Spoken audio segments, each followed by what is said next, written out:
SIR এর রাজ্যে extraordinary পরিস্থিতি, মমতা সওয়ালকে মান্যতা সুপ্রিম কোর্টে। লজিক্যাল ডিসক্রিপেন্সি নথি যাচাই করতে জুডিশিয়াল অফিসার নিয়োগ, কমিটি তৈরি করবে হাইকোর্টের প্রধান বিচারপতি। কাল ইসিওর সঙ্গে বৈঠক। কমিশনের এসআইআর এর বিচার করবে বিচার বিভাগ। সাংবিধানিক স্বশাসিত প্রতিষ্ঠানের কাছে এবার সুপ্রিম কোর্টের নজরদারি। স্বাধীনতা উত্তর ভারতে ঐতিহাসিক রায়, মাইক্রো অবজারভার নয়, এবার থেকে নথি যাচাইয়ে হাইকোর্ট নিযুক্ত অফিসার। নির্দেশ প্রধান বিচারপতি সূর্যকান্তের নেতৃত্বাধীন বেঞ্চে।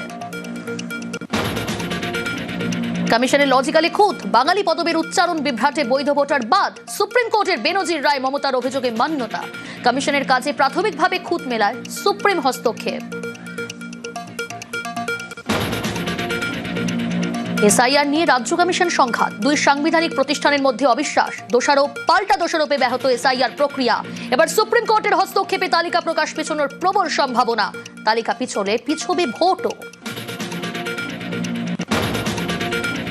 শিলিগুড়ি প্রথম প্রেম গৌতম দেবের, আর ডাবগ্রাম ফুলবাড়ি নয়। এবার শিলিগুড়ি থেকেই ভোটে লড়ার ঘোষণা তৃণমূলের গৌতম দেবের।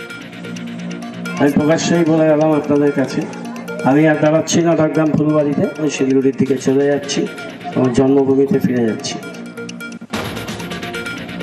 মনে মনে মন্ত্রিত্বের বাসনা, আজ ইচ্ছা প্রকাশ দিলীপ ঘোষের স্ত্রী রিঙ্কু মজুমদারের। স্বামী মন্ত্রী হলেও খুশি, ঘুরিয়ে দিলীপের হয়ে ব্যাটিং রিঙ্কু।